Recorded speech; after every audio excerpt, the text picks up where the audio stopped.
So for those of you who don't know me, my name is Woznow, I'm SFT's Deputy Director. And I just wanted to, I think,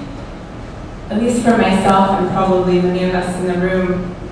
who've been involved in the movement for a long time. I was actually in Tibet in 1998. So just to hear this track, it's just so incredible. It's really revolutionary, and I think it just warrants a brief moment to reflect. I think about when I first started getting involved in the Tibet movement in the late 90s, early 2000s, and I think many of us probably remember the film What Remains of Us.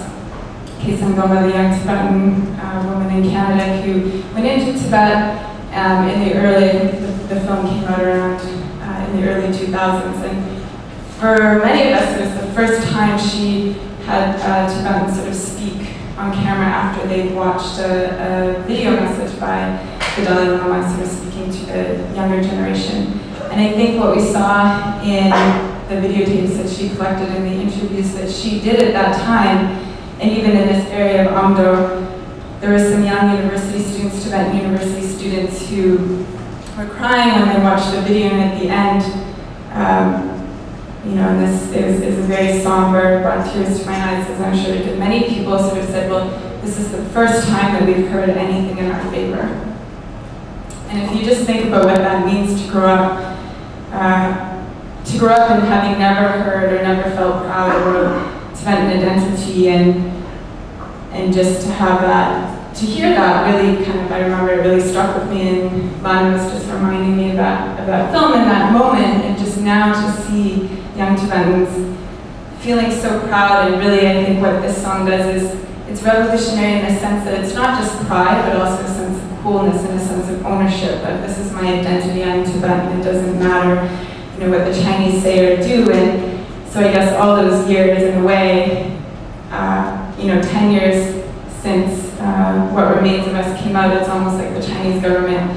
they failed. And it's not that they had succeeded at that point, but that the resistance had really gone underground, and now it's out there and it's in the open, and there's nothing that the Chinese can do to stop it.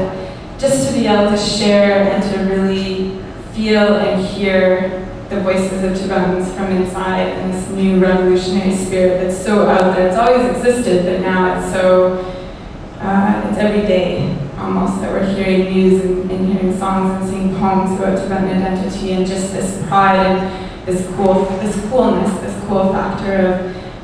young Tibetans saying, I am Tibetan, and that's who I am, and I'm really, really proud of my identity. I think one of the incredible things about music is, you know, it's accessible to everyone, and so you don't need to be literate to enjoy music. It's all about the spirit and the emotion that's captured in the songs. And one of the ways we've seen music being passed on, and a lot of these songs being passed on inside Tibet, is through ringtones on cell phones.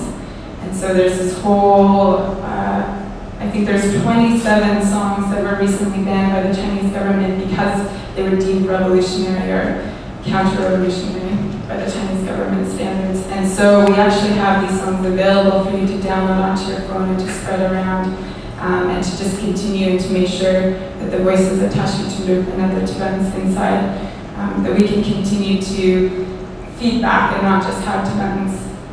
communicating from inside out, but also we can spread the word and hopefully get the message back inside that we actually really think these songs are cool and amazing, and we want them to be heard by people all around the world. So we're going to be covering this more at our next episode of the Renaissance series in August, but I did just want to mention that there is a film coming out, Tibetan Song, that Students for Tibet is helping to promote, and we highly recommend it. It's Naum Chopala's film, who's here tonight, about, he really looks at, explores, and his trip to China in the late 90s and his documentation of Tibetan folk music and his subsequent arrest